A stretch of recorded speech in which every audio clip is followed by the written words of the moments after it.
sativa. Don't smoke, but a breakdown. The chiba. Feel my senorita. You should be her. Buenos dias. Clean up, bitch, impressed with stock beamers. I won't property dual citizen with the visa. My niggas Ninja Turtles, call me Tracy Sensei. Knock him, mold me a nigga, get out. Hello, welcome to Ghetto Poet Podcast. I'm your ghost with the most. Well, I'm your host. I'm Martrice, Bella Martrice, and we are here at Edge Studios, and we have Paul in the building. Say hello, Paul. Hello, Bella's back in the house. I am back. You guys miss me, huh? Totally missed you. And we have a special guest today. So we have Miss Rynita McGuire. She is an artist, mother, designer. She's a fine arts professor, electronic music DJ. Her name also is DJ Short E. And she's Miss Wheelchair Michigan 2025. Wearing many hats has its challenges, but she's always risen to every challenge in her life. Rynita was born with a rare physical disability that limits her range of motion in her arms and legs. She uses a wheelchair and has learned to do most things with her mouth to compensate for the lack of reach and grip in her arms and hands, including drawing, painting, DJing. She's the only DJ in the world that can spin records with her mouth. Woo! Rynita holds multiple degrees in arts and design and is now an teacher, fine arts professor at 2 colleges. She is the first wheelchair-using professor to teach at both colleges. She has been proving people wrong since the day she was born, achieving what most people thought she could, and some. Everybody say hi to Rynita. Whoa, yeah. Woo! You have an impressive resume over there. Thank you. How you doing today? I'm good. I worked all day, but I'm good. Well, you look beautiful wearing your crown and your Miss Michigan sash. Thank you. I'm guessing you get lots of compliments with that. With the sash and crown? Yeah. I'm guessing I would be getting free drinks, but that's just me. Well, I don't run around with it all the time, but in appropriate appearances, I put it on. There you go. So we was wondering, what has been like winning a pageant. I'm familiar with pageants and stuff like that, but I had never heard of Miss Wheelchair. So how did you get into pageantry, and what does it represent to you? Well, the Miss Wheelchair America organization, the pageants are basically advocacy pageants. So you win based on the merit of who you are as a person with a disability, what you've done with your life, and your advocacy for the community. So I heard about it through a past Miss Wheelchair Michigan who invited me to go skydiving. Oh, wow. And I found out that she was in it, and I'd never heard of it either. And it took me a couple years to decide to do it because I've never really been like a pageant girl. But I've done a lot with my life, and that's really what it's about. And I decided it was time to try it out and share my story. So I entered. So how has it been since you won? Wild, because I work 3 jobs and now I'm advocating and doing podcasts and news appearances and public speaking and parades and stuff on my off time all the time. It's been great. A lot of doors have opened for me really, really fast, and they told me they would, but they weren't kidding. And it's been a lot of fun. It's been really great. I feel like I had a lot of followers before, so I think it really helped like people know about it because, like I said, I'd never even heard of it before. So that's my dog Kush that keeps making an appearance, by the way. No, that was perfect timing. If you didn't see, as soon as you started talking, he jumped up on the couch and he had your lower thirds on him. So it looked like he had actually was trying to give you props. That was kind of cool. He was perfectly timed. So good job. No, we're dog people ourselves. Me and Paul both have dogs, and Paul's dog hangs out in the studio also. So it's kind of, we're dog people. So. Yeah, we both have dogs, and so does my wife. She has a dog. Awesome.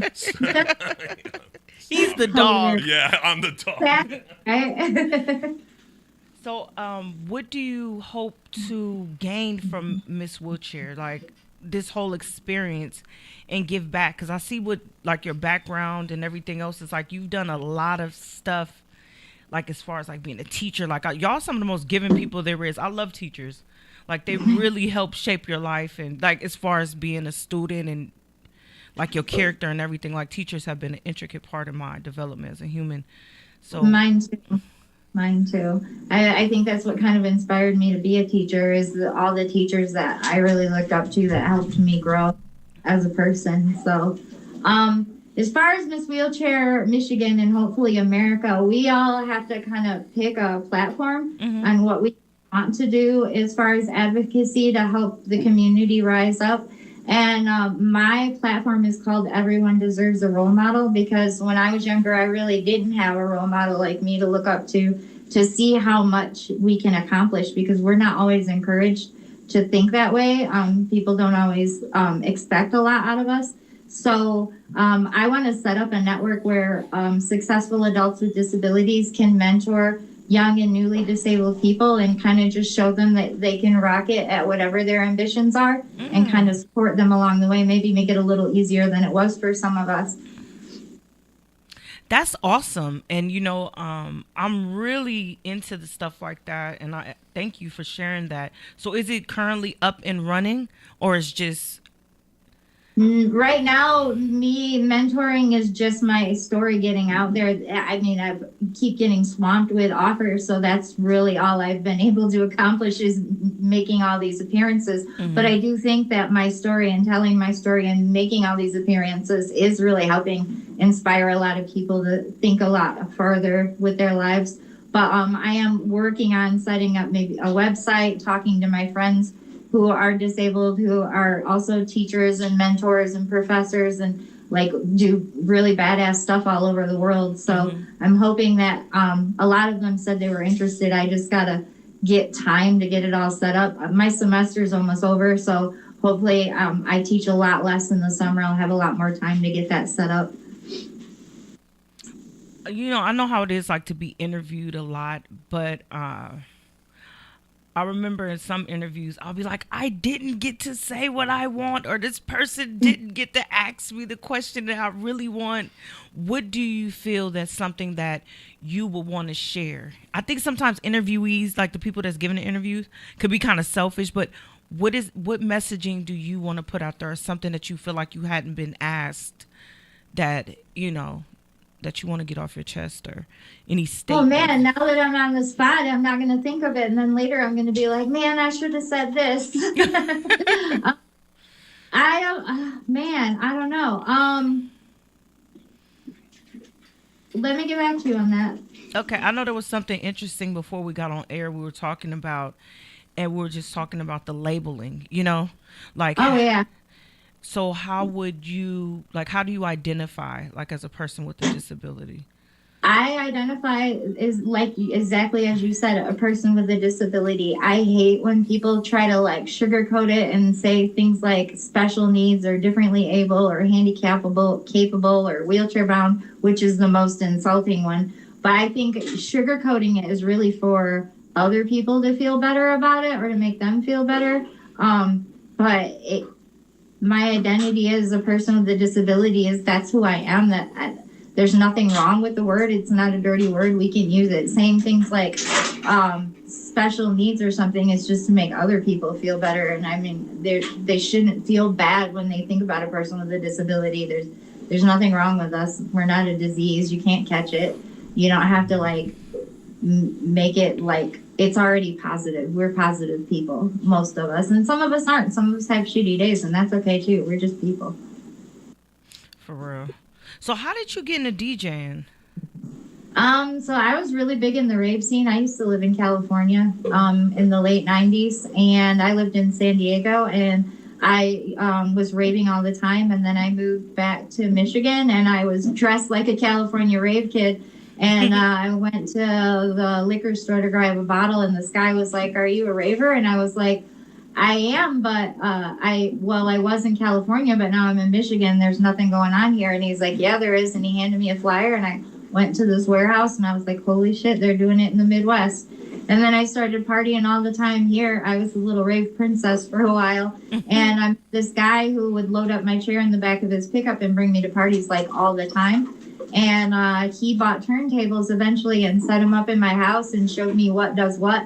not necessarily taught me how to DJ, but what buttons work and how they work and how you can, move the crossfader from one record to the other, stuff like that. Left me a handful of records and just left it in my house. And when no one was looking, I put this long wooden spoon in my mouth to see if I could reach everything, and found out I could. And like a week later, I bought turntables. And I played awful for like a good year, drove all my neighbors crazy because you got to play bad to get good, right? Mm-hmm. And eventually I got really good. I didn't want to play live until I was good because I didn't want to be good for a person in a wheelchair. I wanted to be good. And it's a male-dominated field, so a lot of times people think that women aren't really that great. They're just good. They're just pretty, so people let them play. But I know that we can do anything the boys can do, and sometimes better. So I made sure I was really, really good. And especially with my disability, everyone stared inches away from what I was doing all the time, like waiting for me to mess up, waiting for their judgment to be confirmed. And I wouldn't let them have that. Like, I made sure I was solid. And I got my first gig probably a year after I bought my turntables. And then I headlined that show, and then I was playing 2-3 times a week for a good 7-8 years, and I've been doing it for 25 now. I've slowed down a lot because I'm teaching and everything, but I still play. And we saw that you had another friend make an appearance, a little gray kitty, walk by you. Oh, probably Indica. Indica. Okay, I can get behind that name. All right, cool. Where's Sativa hanging out? She's around somewhere. That's her sister. Oh my goodness! See, I had to go that way. Huh. One's a daytime cat. One's a nighttime cat. Could you cue up her video? Absolutely. I'm gonna have Paul cue up your video. You DJing and stuff. Here we go. Pretty dope. Let's do one of those right now. Here we go. Okay. R-E-S-P-E-C-T.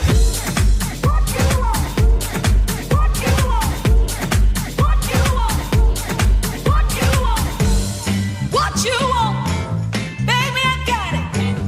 What you need, you know I got it. All I'm asking for a little respect.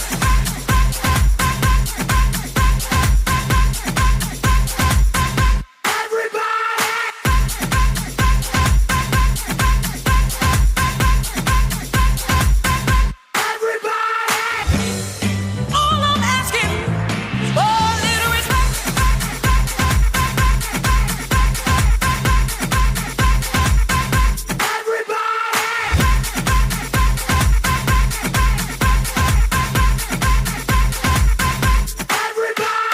R-E-S-P-E-C-T, find out what it means to me. R-E-S-P-E. Okay, that was dope. And it's funny because I'm so not a raver. You know what I'm saying? I think I've been to like 2 raves on accident. You get what I'm saying? They're like, On hey, accident. What did they like? You slipped and fell into a rave. I'm from San Francisco. You could like fall into stuff. It's like you literally. Yeah, you're on the West Coast. Huh? Yeah, It's we're on the everywhere West on the Coast. That happens. Yeah, it's like, I was like, they was like, hey, there's an after party. I didn't know what kind of after party. It was at a big warehouse. And there was a lot of lights and stuff like that, and the music. But I wasn't familiar with the, the scene, But I'm saying that is good. Thank you. And I like I didn't expect that. That was dope.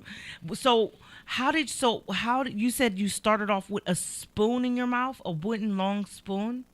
Yeah, and then I evolved from that to something called a mouth stick because the spoon there wasn't a rubber on the end, so it wasn't gripping the records. It was sliding too much. Mm-hmm. And I was a student worker at the community college I was going to, because this was way back when I first started college, and they bought me a mouth stick to work the computers and stuff, and I snuck it home and started playing with that.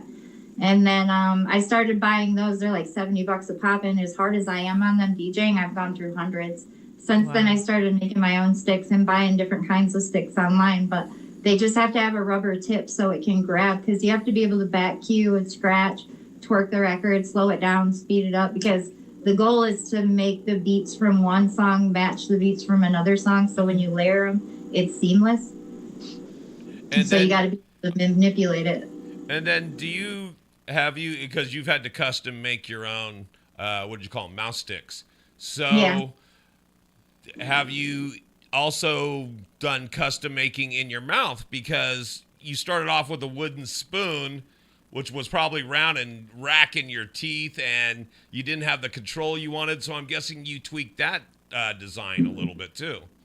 Yeah, so the original mouse stick I was using, it was kind of a Y at the top, so it would go under my left teeth and my right teeth. Now I'm just using a stick where I just put it in one side. I can talk with the stuff in my mouth, so it not having it fill my whole mouth like the spoon. Otherwise, I couldn't talk with the spoon, but now I can. So I either a Y, so it hits both sides of my back teeth, or just a stick that hits one side. But the back teeth have more grip and control, and then the front teeth just kind of keep it steady. And then you just grab it when you're not using it, or does it have like my glasses do? I feel like an old man with the strings on my glasses. They can just hang around my neck. I just grab them when I need them. I mean, I use them for teaching, turning on lights, typing, pointing things out to students. I have retractable ones now that have like a stylus tip on the end to work the iPad and stuff. And I have this little holder thing on my chair that I can like snap them into, kind of like the thing you put on the wall to stick your mop handle in. Oh, yeah. It's kind of like, but smaller. And I put it on my chair and I can snap them into my chair and have them with me wherever I go. Way better than the idea I was thinking. Oh, okay, we need to make them like retractable, make them pretty, have them hang around your neck, make them like a little pendant. Okay, now I'm just getting silly. But yeah, but that's great. So you had to find your own way. Yeah. Where did you get the nuts to do that? Because I feel like oftentimes, no, I'm serious, well, because it's like navigating life, just, you know what I'm saying? Just in general, I know it's just hard. Just being who I am and being disabled, I've had to figure out a way to do everything. So I've been kind of just like experimenting with things. Like I took a wooden dowel and screwed a ceiling hook in the end of it, and I used that to like switch my laundry or pick things up off the floor or mess with my dog, or I tie shoestrings to doorknobs so I can pull the door shut. It's just years and years of being this way. You just kind of learn and adapt. And I had no real family support or help or anything. So, but I do feel like that is what made me so ingenuitive and like a go-getter, is because I wasn't sheltered and I had to figure it out on my own. So yeah, I guess being me and being a problem solver. So sorry, I literally wanted to jump in. I was going to ask you when your book is going to be out with all your life hacks. I know people have been telling me I should write a book, and not just life hacks, but everything, or a blog with my life hacks, but like my whole story. I don't know. When I have enough room on my head for another hat to be a writer, I guess the book will come out. Yeah, that would be good. I'll be so interested in reading that book too. I love reading books, especially dope books in the worlds and, you know what I'm saying, places that I've never been before within myself. You know what I'm saying? Like, you are definitely a resilient individual. So when did you know you wanted to be a teacher? Probably during my like bachelor's program, I started to really want to be a teacher. Like when I first started out in college, I didn't even go for art, and I've been doing art since I was 6. But because everyone expected that I would go into art because I'm good at art, I didn't do it. I was real rebellious when I was younger, and if you told me what I was going to do, I was going to do something different. And plus, people think that people with disabilities aren't very intellectual, so I didn't want to think that art was just like the easy way for me.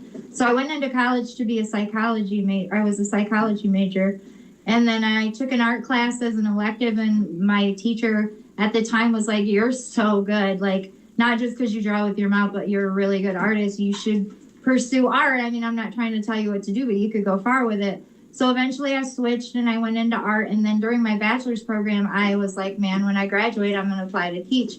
Found out I needed a master's to do that, which master's is actually the highest level in studio arts. There's no doctorate. So then I transferred and I went to get my master's, and I told them first day I wanted to be a teacher. And I could see people don't think that they show it, but when you're this way and you've been this way your whole life, you can tell when people are kind of doubting that you're capable or trying to figure out how you can do it without asking you. So for the first couple of years, they didn't even let me, like, as a grad student, you usually get to be a TA, but they kept making me jump through hurdles and they weren't sure and they kept putting it off. And I didn't get to be a TA until my last 2 semesters. But I was dead serious on the first day and I was going to prove to them I could do it. Somebody, one of the teachers who I love, who has been a mentor to me for a while, fought for me to be a TA, and when she took me on, she didn't make it easy on me at all. She asked me to do the same crap she would ask any of her TAs. I was organizing cupboards and writing invoices and hanging pictures on the walls in the hallway, and maybe I had to ask for help or I had to adapt or figure it out, but she didn't even ask me how I would do it. She just asked me to do it. And through that, she helped me show everybody what I was capable of, because they never asked. They just assumed. If you want to know how I'm going to do something, just ask me how I'm going to do it. And then a year or 2 after I graduated, a job came open for an adjunct professor at the college that I just got my master's for. So I applied, and she was actually on the hiring committee, and everybody who was on the hiring committee knew me. I'm not saying I got the job that way. I'm just saying it probably helped a little, because if I went somewhere where nobody knew I was capable, they might have assumed I couldn't. But now that I have a few years experience there, other places have started hiring me. So I now teach at another college and at a community art center in Kalamazoo. I've taught at quite a few places now and done workshops. And I think it's just from having that on my resume that I've done it at a really reputable art school, so they don't have to question whether or not I can. One of the places that hired me over the internet and had no idea I was disabled. And I was like, this is going to be fun when I came the first day. But they didn't question it and they couldn't take it back. And I've been rocking it there too. So. Oh, that's what's up. Congratulations. Also, I know it's probably really, challenging at times to navigate, other people in their belief system. So that's good. You shaking them up a bit. A lot of people need to be shaken up, I was curious. Yeah. I don't think I have any pictures of your art. Is your art on your website? Yep. My website is mostly a portfolio of my art. Oh, okay, cool. We're going to bring that up. So when was the first time you picked up a paintbrush, and how did that process go? I started taking art classes when I was 6, but I think I started putting stuff in my mouth to draw with it even younger than that. In the beginning, they were trying to get me to do everything with my hands in therapy and stuff, so they were strapping stuff to my hands. And then I kept pulling it off and putting it in my mouth because it was just easier. And then I started taking art classes actually at the community art center that I teach at now when I was 6. So when I started teaching there, I was in the same room teaching as my first art class 40 years before. So that was pretty cool too. I love stuff like that, because I was a library baby, I lived at the library. So I had I would be taking classes there, and it turned around. I ended up doing at my high school. Once I graduated, I came back and taught poetry. And probably last year, I was telling one of my friends, I'm like, yeah, he was in the public library, his book. And I was like, oh, I want to be in the public library. Now my book is at the San Francisco Public Library, where I spent a lot of my time. So having those connections, making that full circle, I know for me is really important. So we're on your website right now. So if you click any one of those boxes, it'll pull open the whole series. Okay. So this one is all DJs and dancers from the West Michigan rave scene that I did for my thesis in my bachelor's program. And then all the pictures below that are from my reception. And I had everyone that I painted show up and perform, including myself. So you could see a picture on the wall, but you could see them playing at my reception as well. And nobody I went to college with knew I was a DJ yet. So they found out right at graduation. Oh, that's so cool. Yeah. What do you feel your biggest accomplishment at this point has been? What has been the most satisfying thing that you've done thus far? I don't know. Everything I've wanted to do has always seemed kind of extreme or hard to reach, and I've accomplished pretty much all of it. And so they, to me, are equal in weight. becoming a professor was a big deal, and I love that. And becoming a DJ was huge. Nobody even assumed somebody like me would be. So I don't know. I guess it's just different parts of my life are equally important, I think. Jumping out of a plane was a pretty big feat too. That shit out of it. But I had so much fun. So your friend, the one, so y'all actually jumped out of the plane together? Well, separately, but yeah, like she, there was an organization that was paying for a bunch of people with disabilities to go on this day, and she called me and asked if I wanted to go, and I was like, sure. So they would tie us to one of the like instructors there that we would tandem jump. So I went with one of them, but she'd gone in the past, and I met her that weekend there. She actually gave me a brand new wheelchair, a purple and silver wheelchair that weekend that was really, really dope that she didn't need anymore. And we became really good friends, and I talked to her about the pageant and everything, and I went 10,000 feet in the air and jumped out of a plane, and yeah, it was great. It was a lot of fun. Yeah, you would have one hell of a book, Rynita. They would probably have to make a movie out that damn book. They might. They'd have to find somebody to play me, though. That's right. a big wheels to fill. Okay, and Big wheels that to was so fill. cute. There you go. So, do you write any poetry? You look like you would be a dope poet because your art looked very poetic. Like what? Okay, before we talk about poetry, what is like some underlying themes of your art? So a lot of the art that you were showing, some of it has to do with like accessibility and like people's like opinions of people with disability. Those were like the orange and purple ones. The other ones, there were drawings of women with disabilities, but in really sexy, like burlesque poses. Mm-hmm. And that whole series was called Sexability, My Vagina Ain't Handicapped.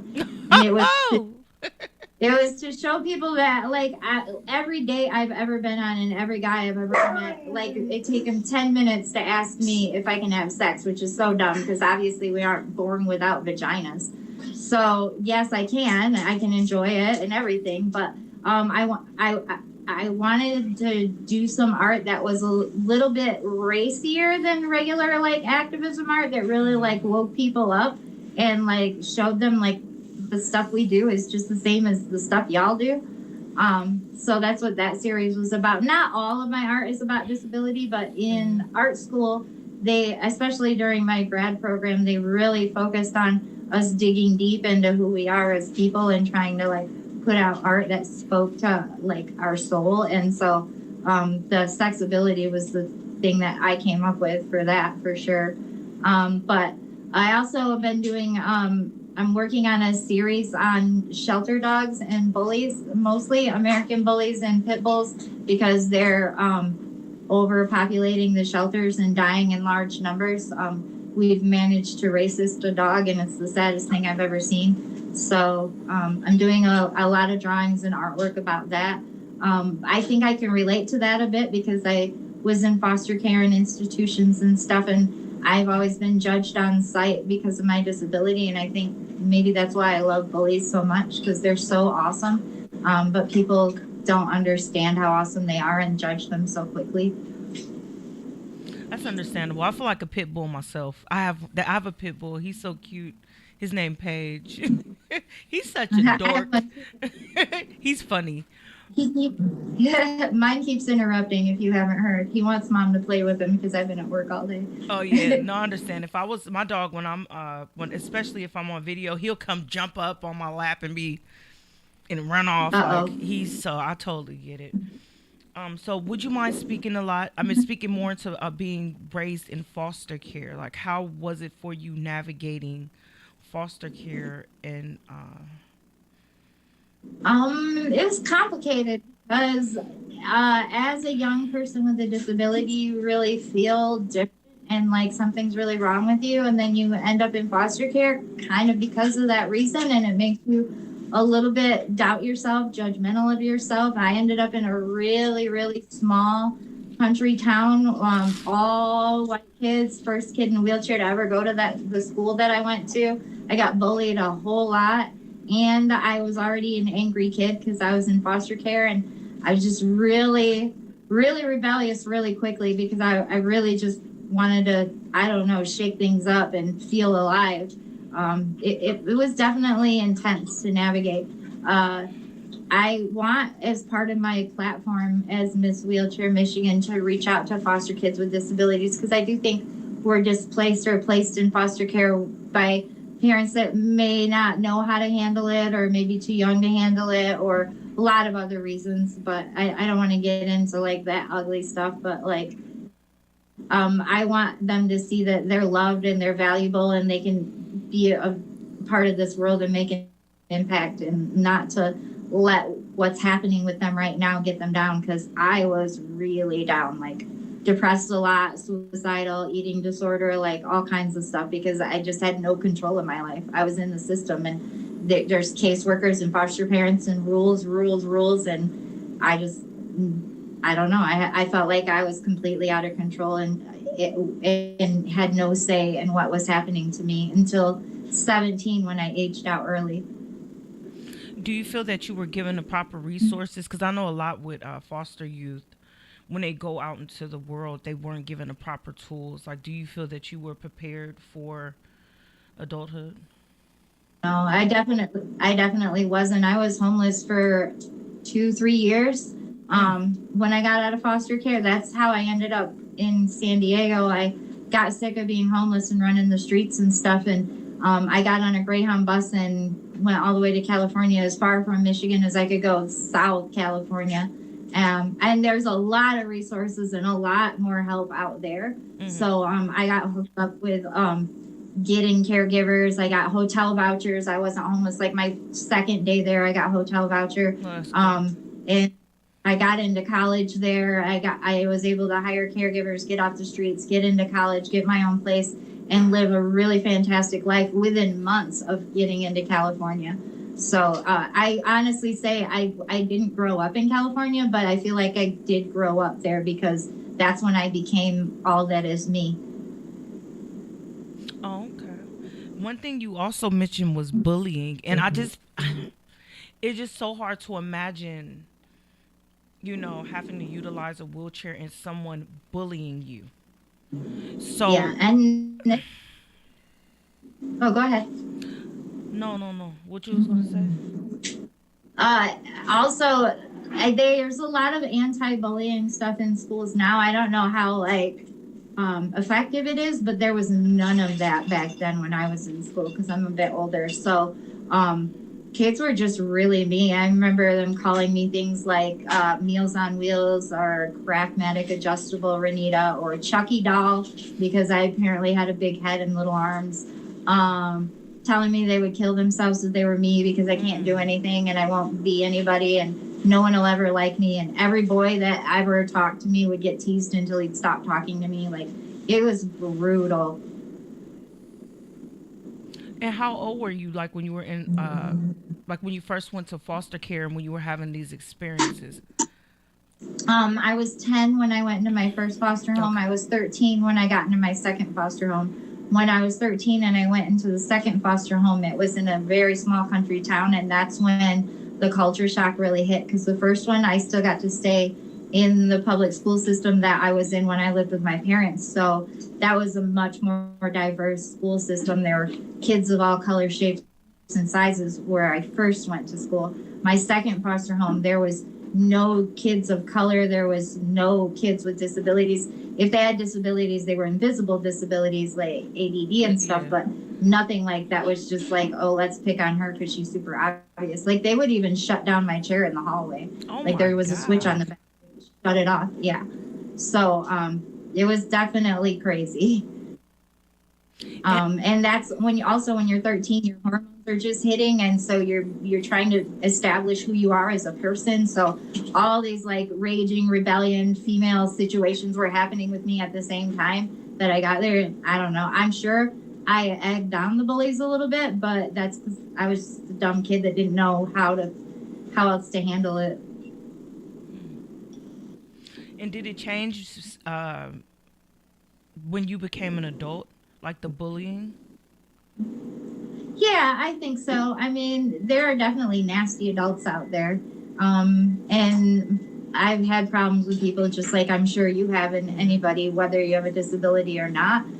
Sometimes I think they're a little bit more behind your back about it, but I still think they're a lot more grown up and open as adults than kids were. Middle school and high school kids can be insanely cruel, but you don't know this when you're a kid, but they're all going through messed up stuff too.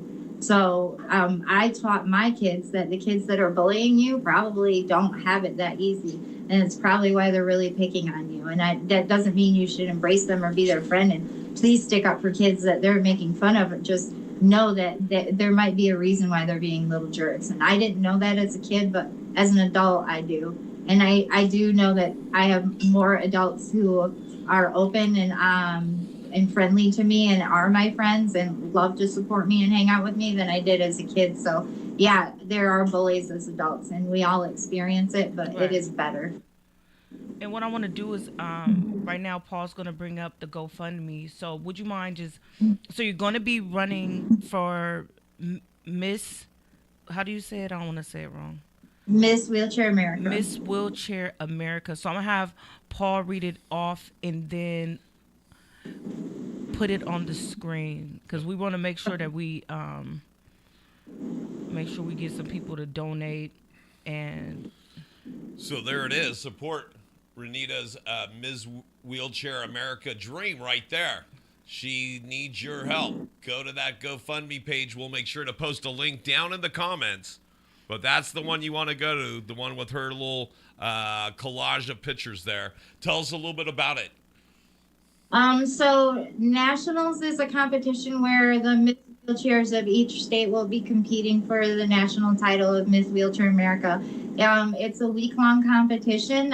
It's in different states on different years, but this year it'll be in my state. But it still costs like $2,500 to enter, plus caregivers, plus deposits, plus parking. And on top of that, all of my functions that I go through on my speaking engagements, my networking, reaching out to foster kids, everything I do, this fundraiser is to help me do so that I can reach as many people and help them throughout the year. Even if I don't make Miss Wheelchair America as Miss Wheelchair Michigan, it will help me reach and get to all these functions and help as many people as possible. But I am signed up for nationals. I do need help with money to get there. I have to pay for a caregiver for the week, and I have to pay the $2,500 for the fee. But I think with a national platform, I can travel all over the world and help inspire people, and that would even be more amazing. So any amount of help is really appreciated, and thank you for telling them about it. Absolutely. Now you guys have your chance to do this. She's halfway there to her goal. So help her reach her goal and even exceed it. The link will be down in the comments, but that's the page you're going to want to do. Awesome. that is awesome. That is absolutely awesome. And I really like this. My younger sister, she used to do, she was in the pageants. And I always thought they were hella superficial. You know what I'm saying? Like, I used to be like, okay, this is cool and I want her to win, but So when I seen this, I was like, oh, this is so much cooler. A lot of good with our crown, which I think is awesome. Say that again. I'm sorry. We do a lot of good with our crown. It's not really a beauty pageant. It's about really helping people and helping the disabled community, but also educating people who don't have disabilities and children who don't have disabilities. So it just really brings us in the spotlight and really helps us reach a lot of humans and hopefully change the world a little bit. And as an educator, going back one conversation to the bullying aspect, how do you pass on that knowledge to the kids that you're working with? Well, they're in college, so that helps. But I think, Yay! So hopefully they've gotten past that. When I was thinking, yeah, it was actual hopefully. kids, But they've all dealt with bullying too in their lives, and I think having me as a teacher has really empowered a lot of them. And they're so proud of me, and they think they all say either to each other or to me how cool they think I am, and I think they learn a lot just from watching me. They also know how stubborn I am because I never ask for help, and they're always offering to help me.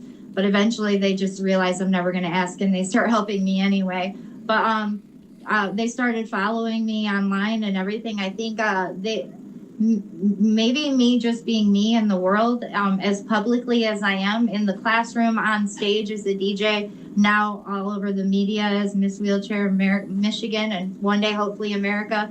I think people just see people with disabilities in a much different way than they have before, and I think that helps crush a lot of stereotypes and beliefs that form bullying. So I'm hoping that it's making a difference. I feel like it is. Oh, actually, funny story. One of my students, I didn't know, but my first semester teaching college, one of my students was over 21, and I was DJing a gig at a bar in the town because I commute an hour for one of the colleges I work for. And they showed up there, and I didn't know they were going to be there, and they were filming me DJing, and they sent it to a group chat of everyone in our class and said, our teacher is badass. And it was so funny. That's awesome. No, you definitely a badass. You need to like make a shirt and sell it. You know what I'm saying? Like something funky, because you're definitely a badass. And I really appreciate you coming on the show. And I want to thank all of our listeners who's tuning in. And we do have some more music from you because we do want to hear some of that badass DJing. We got DJ Shorty in the building. So, Paul, you got us queued up and ready to go. Wow, now I get to play DJ. I'm on the ones and twos. Here we go. There you go. You can't take it out.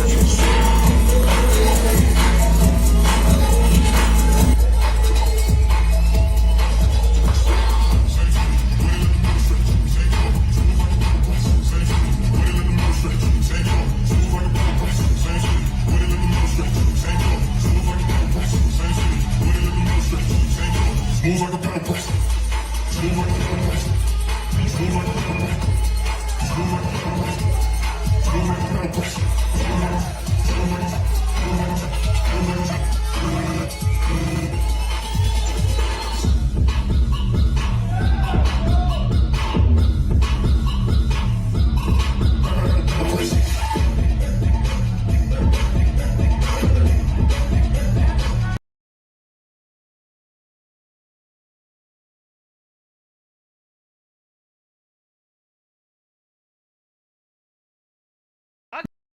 A birthday party they threw for me in Indiana, so I was all the way live that day, all night, even when I wasn't playing. But it was a lot of fun. Yeah, the speakers there are so large that when you're trying to record on a phone, it gets real distorted like that, though. But it showed you in action, though. It really kind of showed you going. Yeah, for sure. I was juggling between the two songs. That's why you kept seeing me go from one to the other. I was like dropping one and then the other one and then that one and like playing with them together. So how are you doing that and crossfading? I have them both queued up and playing on each side. With a big set of turntables, it's 2 turntables. But with a controller, it's basically the same thing. You have each record playing, but the crossfader, when you put it to the left turntable is playing. When you put it to the right turntable is playing. When you put it in the middle, they're both. I guess what I'm asking is, how do you do it with a stick in your mouth and you're dropping at the same time? A DJ needs 4 hands. You need 6 mouths. Yeah, you would think so, but I have one and one finger basically because the stick only has one. I've just learned to be really fast and learn all of my controls, like how to turn them quick and how to set shortcuts to drop things in and out and loops and stuff. But I've been doing it for a really long time because when I was playing on big full turntables, then I really felt like I needed 10 hands, but I was still doing it just really, really fast. Got you. That takes some real skill, and your mind is always 4 steps ahead, I'm guessing. Yeah, and not even just because of the way I do it. When you're DJing, you have to juggle different songs in your everything. Well, and so we do that here, and I've done that, as a side gig. And then I'm trying to think of, I guess it's kind of like Ringo Starr learning how to drum left-handed. I guess you don't know the other way, so you've only known this way. That's how you were taught. Exactly. And I've done everything this way my whole life. So everybody's like, oh, it would be really hard to do it that way. But when I watch people do it different than I do it, it seems really hard to me. You know what I mean? Right. This is why I know it. Different strokes for different folks. Yeah. So I have another question. So, Okay. what's the most valuable lesson you've learned? Just not from anything particular, but just this whole life experience thus far.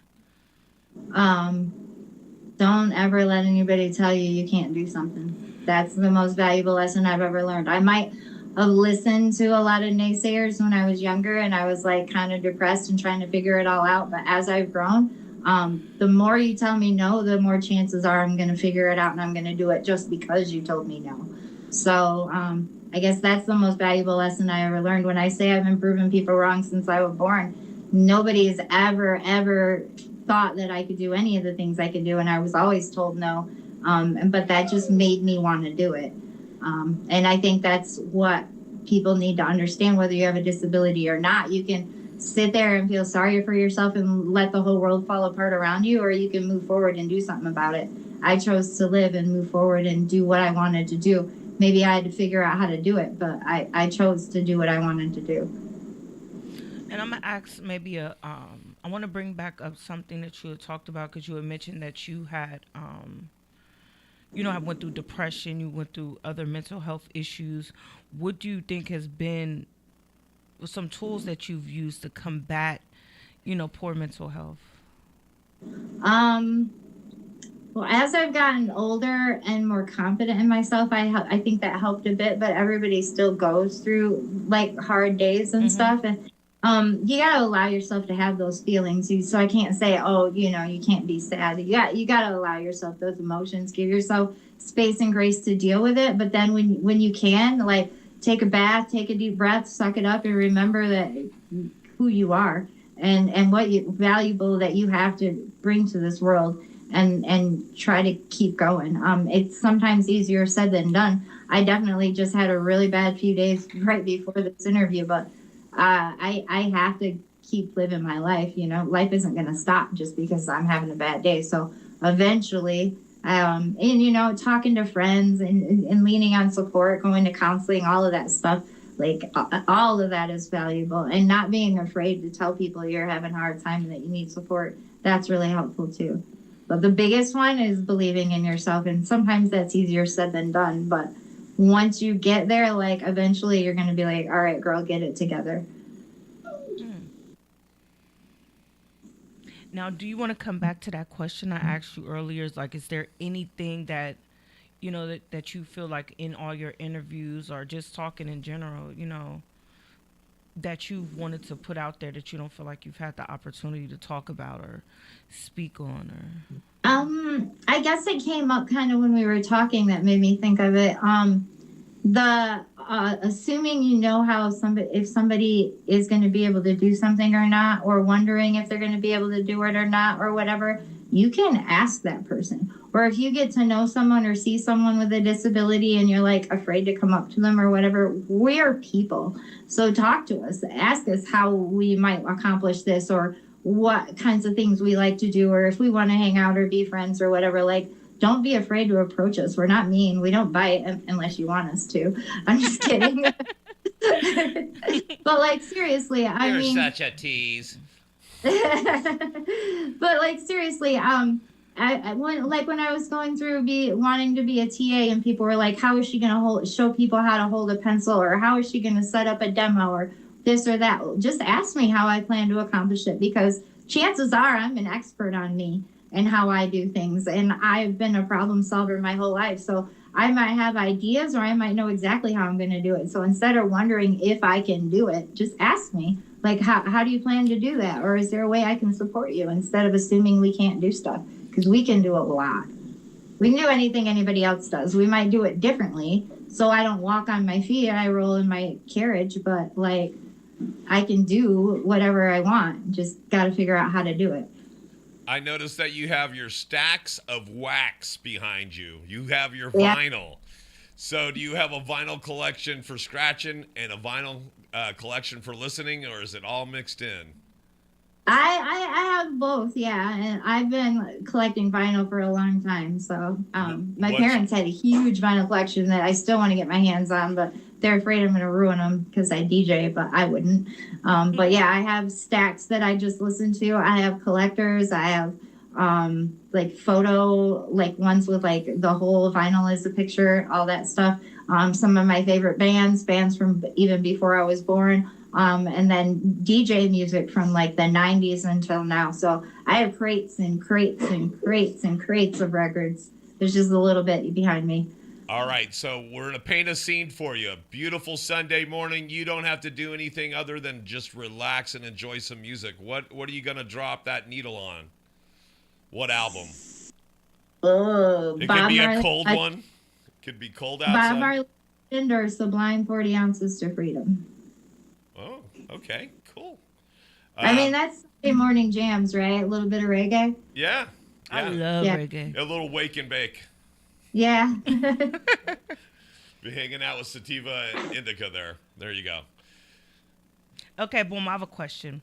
So if you could have dinner with anybody, right? Living or dead, who would they be and why? Oh, man. We could come back to that.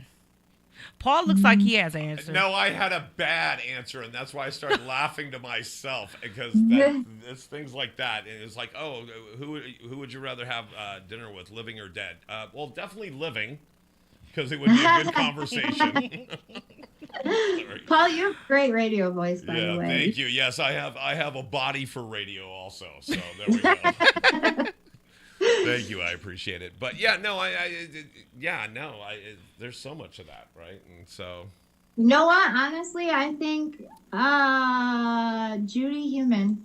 She passed away a couple of years ago. She was one of the pioneers of the disability rights movement. She was there sit-ins of 504 for when they were crawling up the Capitol steps to get the ADA. One of the grandmothers of the disability rights movement. So definitely, I think that's who I would have dinner with, or Barack Obama, because he's done a lot for us too. You hear that, Mr. Obama? Go meet our girl out there, and donate some money to her too. Hey, you know what? That might just happen. It could happen. I could totally see it happening.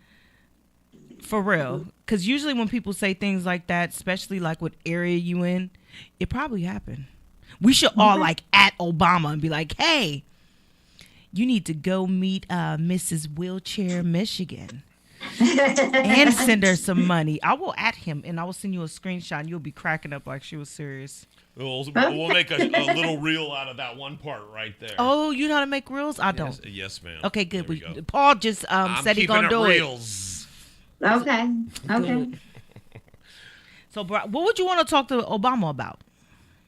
Him and Michelle helped produce a movie called Crip Camp that was about all these disability rights activists, including Judy Heumann, that met each other at a camp for people with disabilities, and actually ended up changing the world, or at least for people with disabilities. Like the year I was born, they got 504 passed, and that helped us be able to have a right to a public education, right to public transportation, a right to live in the community. And that was 2 months before I was born. They had that protest. 28 days they sat in a public government building until they got that passed. The Black Panthers came in and helped them with food and showers and stuff, but they did not move. Disabled people who were visually impaired and stuff, they did not move until they were heard, and that was signed. Because of them, I got to go to school, and I now teach school. Because of them, I'm a DJ. Because of them, I can ride a bus across town. Because of them, I'm here in the world and not in an institution. And I thought it was really cool that the Obamas were a part of that project.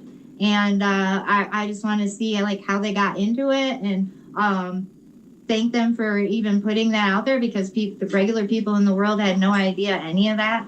And ask him what it was like to work with Judy and all of them. I don't know. It'd just be really cool, because they've done, Michelle and Barack have done a lot with people with disabilities and the movement and the history. And it'd just be really cool to pick their brain, because they've done a lot for other marginalized groups as well.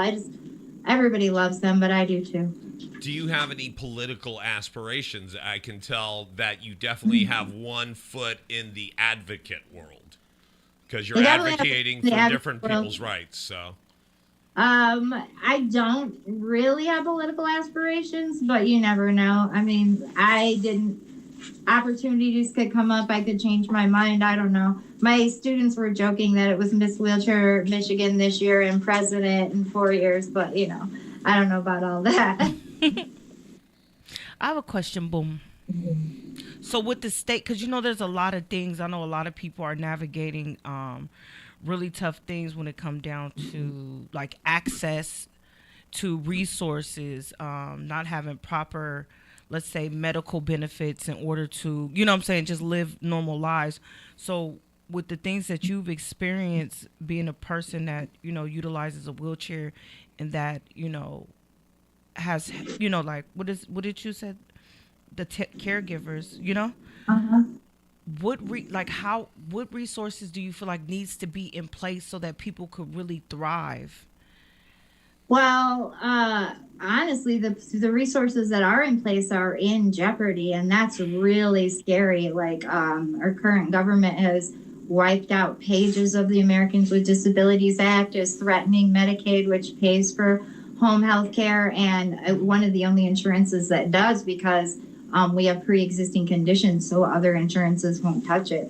I think it would be really beneficial to have insurance companies that we could pay for to have the insurance that we need, because when you get a job like I have, you start to lose all of those government resources, and yet there are no other companies where I could just get insurance and have home health care covered, because they don't cover it.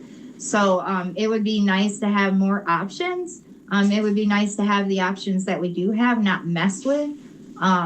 There was a lot of protest yesterday as a country, and a lot of that had to do not only with the wars and tariffs and LGBT rights, but also just people with disabilities have been under attack hard with all of these government cuts and changes, and they're scared for their lives. Like, how are they going to be able to live in their home? Right. How are they going to be able to pay their bills? And so, it's really sad to see, and I hope it doesn't happen, but we're losing a lot of the resources we do have. And two, those resources are quite limited. And I've been in the fight of my life the last couple of years just to keep some insurance, to keep home health care, because I'm working now. When you start working, they start cutting everything. And I don't want to go back to living on less than $1,000 a month, which is what they were giving me most of my life, because no one can live off that.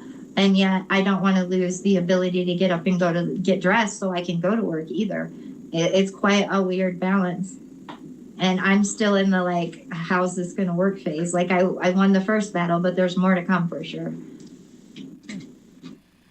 And that's unfortunate that that everybody has to go through that. It's like, I think a lot of people, like, we're in a really bad, I think we've been in a really bad position as far as like things, and especially when it comes down to like my grandmother, she utilized the wheelchair and things like that, and I remember just how hard it was, you know, like we, you know, helped bathe her and wash her hair and wash her clothes, cook, bring food and stuff like that, and everybody don't have family support, but we had stairs in our house, so we had to get, I mean, that stuff is really expensive. I think that's a basic human right that everybody should have, to have access to those resources in order to live, and it shouldn't be a fight.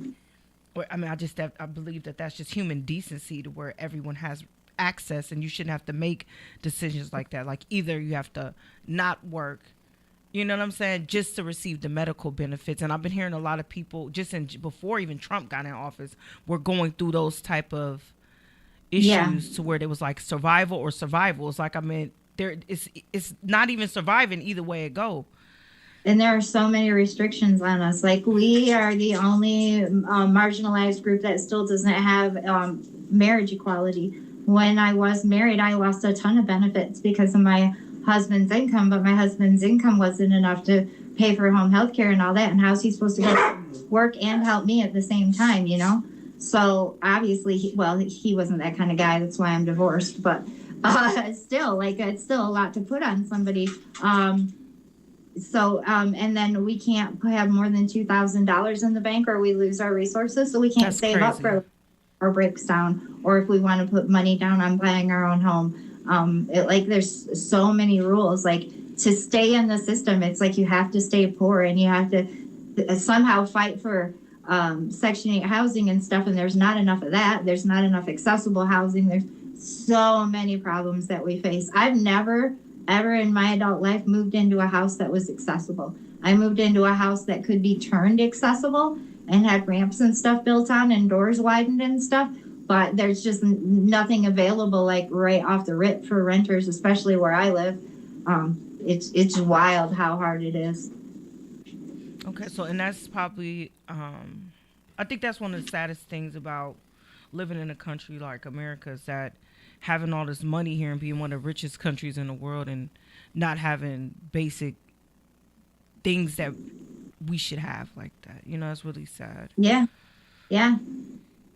My dad always said, I paid taxes my whole life, so people like you got the help that you need and you're not getting it. And I don't understand. I don't really either, but I'm working now. So hopefully if they cut everything, at least I can hopefully depend on my income to stay alive a little bit.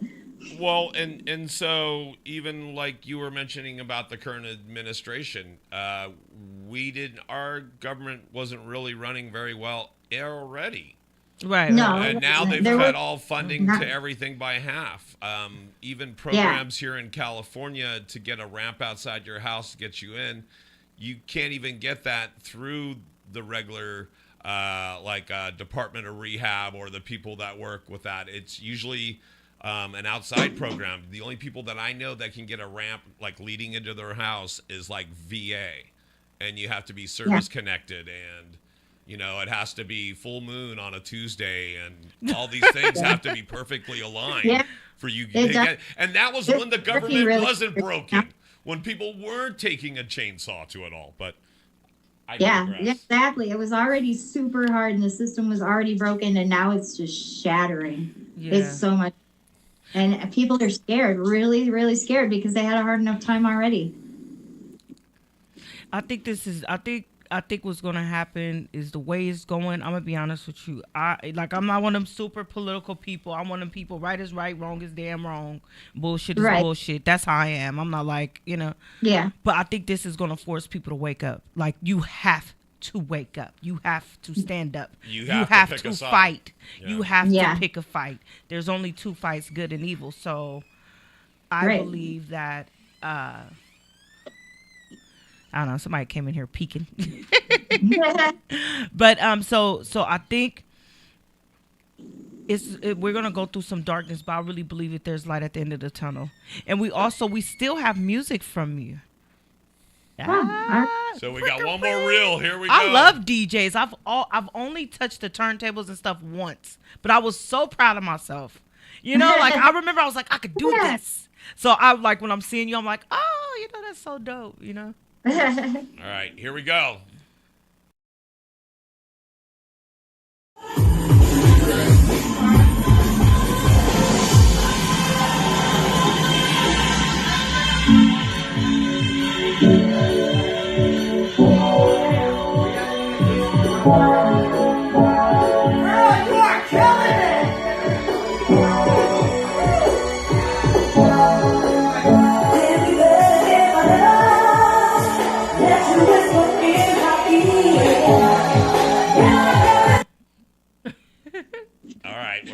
And we're back.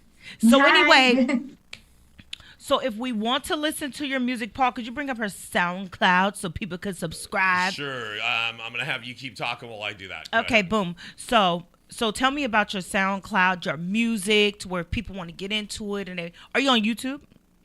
Yeah, I have a YouTube channel, Miss DJ Short E, all one word, all lowercase, short with an E at the end instead of a Y, Shorty.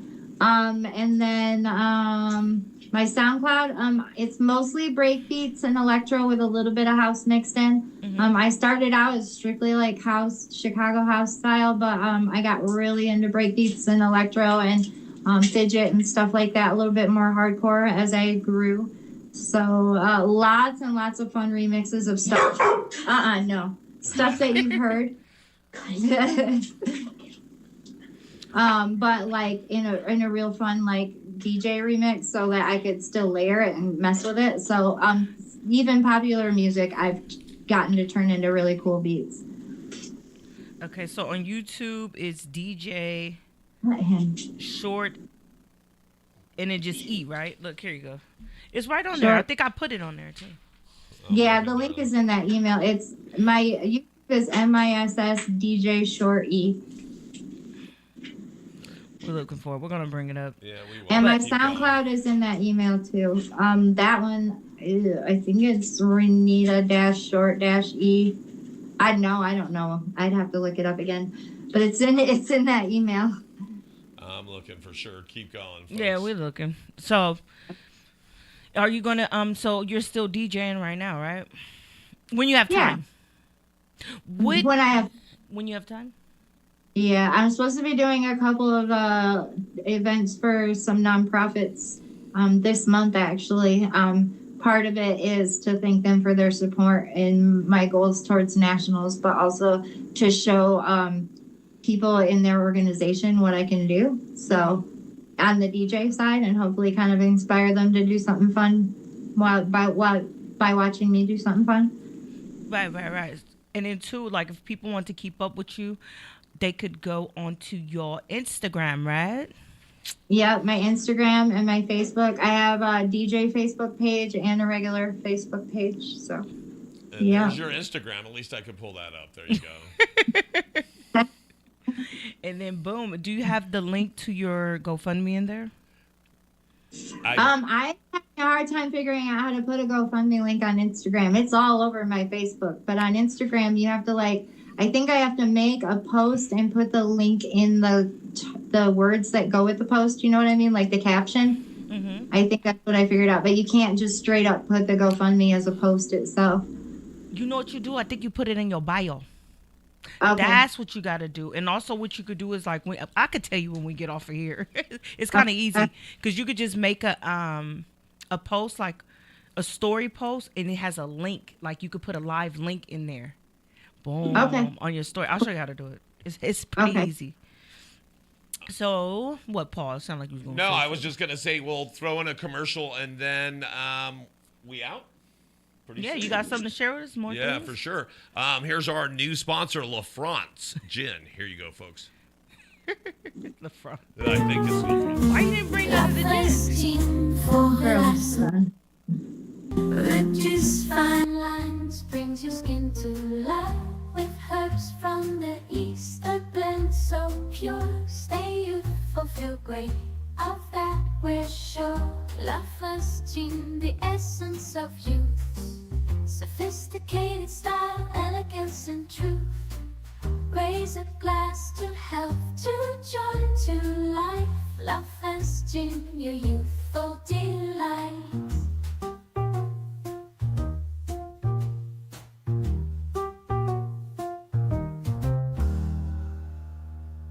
For a life so bright, it's La France Gin. And right now, you can get your own bottle of La France right here in San Francisco at Total Wine and More, or online at lafrancegin.com.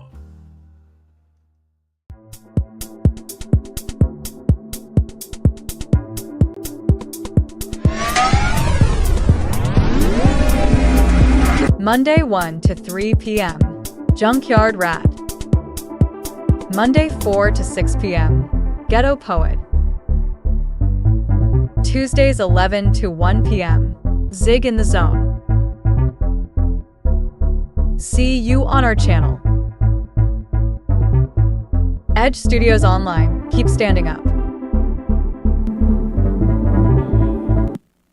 And we are back, so make sure you go to Rynita's GoFundMe and give her some money.